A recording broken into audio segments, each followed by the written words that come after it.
আসসালামু আলাইকুম everyone, welcome back to my channel. আশা করছি আপনারা সবাই অনেক বেশি ভালো আছেন। আমি আলহামদুলিল্লাহ ভালো আছি। তো এখানে যে এশিয়ার দই দেখতে পাচ্ছেন, এই দইটা জারিফের বাবা তার একজন কলিগকে দিয়ে আনিয়েছে। তো ভাইয়া আসলে ঈদে বাড়িতে গিয়েছিল, তো আসার সময় বগুড়া থেকে আমাদের জন্য এই দইটা এনে দিয়েছে। তো সেই জন্য ভাইয়াকে অনেক অনেক ধন্যবাদ। আর বগুড়ার এই এশিয়ার দইটা তো অনেক মজা, এটা তো আমরা সবাই জানি। তো দইটা খেতে মাশাআল্লাহ অনেক মজা ছিল, খুবই মজা করে খেয়েছি আলহামদুলিল্লাহ। আর কুরবানি ঈদের একটাই মজা, এরকম ভাজা ভাজা গরুর মাংস খাওয়া। আর এই গরুর মাংস পছন্দ করে না এরকম মানুষ খুব কম পাওয়া যাবে।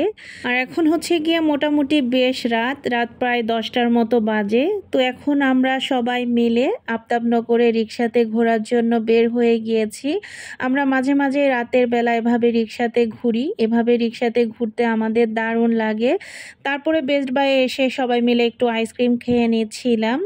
আর এটা হচ্ছে গিয়ে তারপরের দিন সকালবেলা ভোরবেলা জারিফের বাবা গিয়েছিল সদরঘাটে। আমার ভাসুররা লঞ্চে করে বরিশাল থেকে এসেছে এবং আসার সময় কুরবানির মাংস এবং আমার শাশুড়ি জারিফের জন্য 2টা দেশি মুরগি, তারপরে 4টা কবুতর, এগুলোও পাঠিয়েছে। আর এদিকে কুরবানির মাংসের সাথে গরুর পায়া, তারপরে ভুঁড়ি, এগুলো দিয়ে দিয়েছিল। আর এখানে আমার শাশুড়ি মায়ের গাছের পেঁপে আর কয়েকটা আম। আমার শ্বশুরবাড়ির অঞ্চলে আসলে আম খুব একটা হয় না, অল্প হয় আর কি। আর এখানে সেই ভুঁড়িগুলো আমি খুব ভালোভাবে ক্লিন করে নিয়েছি, যদিও অনেক ভালো করেই ক্লিন করে দিয়েছিল, জাস্ট একটু একটু যে ময়লা ছিল তো সেটা আমি নিজেই ক্লিন করে নিয়েছি। আর এখানে জারিফের জন্য আজকে একটা টুথব্রাশ আর পেস্ট নিয়ে নিয়েছি, কারণ জারিফের আমি আসলে কিছুদিন পরপরই ব্রাশ এবং পেস্টটা চেঞ্জ করি। যদিও জারিফ অরেঞ্জ ফ্লেভারের পেস্টটাই বেশি পছন্দ করে, তাই এই ফ্লেভারটাই বেশি কেনা হয়। তো এটা হচ্ছে গিয়ে তারপরের দিন সকালবেলা। আজকে সকালে আমি গিয়েছিলাম বাজারে একটু মাছ কিনতে।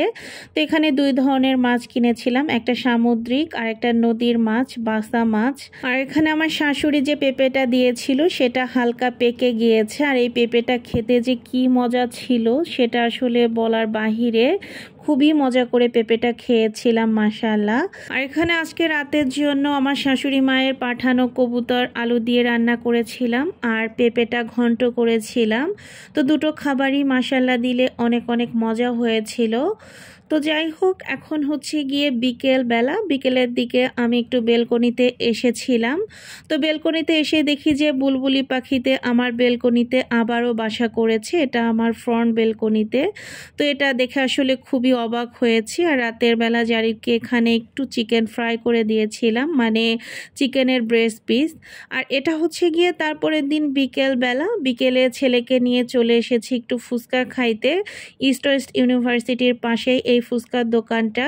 তো এই দোকানের ফুচকাটা আমার কাছে দারুণ লাগে, তাই ফুচকা খেতে ইচ্ছে করলে এখানে চলে আসি। আর এদিকে ছেলের জন্য কিছু জিনিস কেনা হয়েছে, কারণ সে তো আর ফুচকা খেতে পারবে না, কারণ ফুচকাতে হালকা বোম্বাই মরিচ দিয়ে থাকে ওনারা। তো এই যে আমার ফুচকাটা রেডি, আমি ফুচকাটা মাশাআল্লাহ দিলে খুবই মজা করে খেয়েছি এবং এখন চলে এসেছি বাসায়। আর এটা হচ্ছে গিয়ে তারও একদিন পরে বিকেল বেলায়। তো বিকেলে হঠাৎ করে বেলকনিতে এসে দেখি যে বুলবুলি পাখিতে পরপর 2 দিন 2টা ডিম পেড়েছে। তো টোটাল এখানে 3টা ডিম পেড়েছিল। তো ওরা প্রতিদিন একটা করে ডিম পাড়ে, আর বুলবুলি পাখি কিন্তু 3টা করেই ডিম পাড়ে। এটা আমি আগে জানতাম না, যখন আমার ওই বেলকনিতে বুলবুলি পাখিতে বাসা করেছিল তখন আমি জানলাম আর কি।